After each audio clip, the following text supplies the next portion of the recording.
Et salut toi! Alors du coup la semaine dernière on parlait de bien-être avec la bibliothérapie et on va continuer un petit peu en fait finalement dans cette dynamique puisque là on va parler du feel good.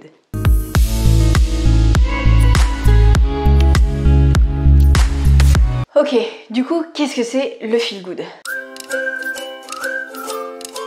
Alors le Cambridge Dictionary nous donne cette définition. Causing happy and positive feelings about life. Ouais, tu me remercieras pour mon super accent. Pour les non-anglophones, ça veut dire provoquer un sentiment de bien-être, un sentiment assez positif quoi. Bah ouais, en fait toi tu pensais juste que le feel good c'était un livre plat écrit par des bonnes femmes pour d'autres bonnes femmes. Je tiens à dire que j'ai vraiment trouvé ça pendant mes recherches. Mais en fait pas du tout, le feel good c'est pas du tout ça.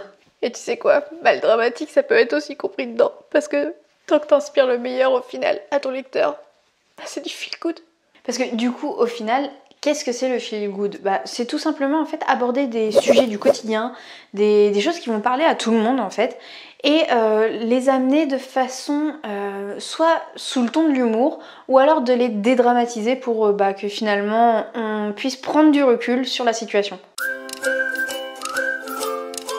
En fait, le feel good, il va apparaître d'abord au cinéma avec le genre roulement de tambour. Du feel good. Ouais, on s'est pas trop fait chier au niveau du nom, hein, très honnêtement. On a gardé le même, mais bon, hein, on va pas multiplier, ça existe déjà, donc autant le garder quoi. Et du coup, ça s'est vachement développé avec tout ce qui était notion de bien-être, de spiritualité, développement personnel, et ça rentre maintenant vraiment dans le cadre de la bibliothérapie. Et si tu sais pas de quoi je parle, je t'invite vraiment à regarder la vidéo que j'ai faite sur le sujet. C'est un style qui est assez récent et très très mal compris en fait. Certains vont vraiment venir les opposer au classique et en faire un roman de plage, alors que finalement le feel good ça a une vraie utilité. Comme je te disais, en fait, le feel good, ça va servir vraiment à se questionner sur son quotidien et en fait à dédramatiser. Du coup, finalement, le feel good, ça va te permettre de prendre du recul ou au contraire de te lancer. C'est très récent, du coup en fait, finalement il n'y a pas tant de codes que ça par rapport aux autres registres que j'ai pu te présenter avant. J'ai réussi à trouver quand même quelques caractéristiques qui sont présentées par Librinova. Comment dire? Je vais te les énoncer, tu te fais ton propre avis. On part là-dessus?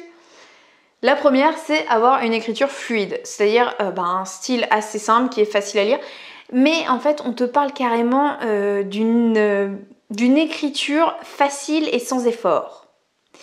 Ouais, je t'entends grincer des dents. Moi aussi ça m'a fait cet effet-là. Mais attends la suite, parce que ça vaut son pesant de pépites. Faut aussi une mise en valeur des relations humaines. Et ça, je suis tout à fait d'accord. C'est le principe du feel good. C'est d'ailleurs là où il va s'opposer en fait à tout ce qui est romance, parce que dans la romance, on se concentre que sur les relations amoureuses, d'où le nom. Alors que dans le feel good, on va te parler aussi des relations familiales, des relations amicales, bref, c'est pas que de la romance, et il peut même d'ailleurs ne pas avoir de romance dans le feel good en fait.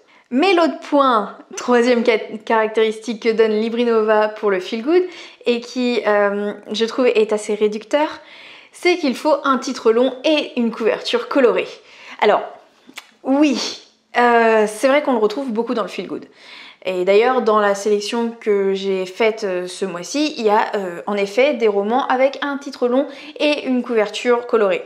Alors, bien entendu, ça veut pas dire que c'est stéréotypé, c'est nul, faut pas faire ça, c'est pas ce que je suis en train de te dire. Alors, ce que je trouve en fait assez réducteur dans ces trois caractéristiques qu'on te donne pour le feel good, en fait, c'est qu'on ne te parle pas de schéma, on ne te parle pas du bien-être que doit t'apporter finalement le feel good. On te parle du fait qu'il faut une belle couverture avec un beau titre et puis qu'il faut que ce soit simple à lire. Je trouve que c'est extrêmement réducteur et puis justement je trouve que ça participe beaucoup aux stéréotypes qu'on a finalement du feel good et je trouve ça dommage. Donc ce que je te propose c'est qu'on prenne toutes ces idées là, on en fait une boulette comme ça et tu la jettes à la corbeille. Et tu te crées ton propre style, tu t'en fous des règles. Finalement, en fait, tant que t'inspires le meilleur à ton lecteur, c'est bon, t'as fait du feel good. Donc tu t'en fiches de rentrer dans les petites cases. Bon voilà, c'est tout pour aujourd'hui. Je te dis à la semaine prochaine. Je t'embrasse fort, c'était Mélanie.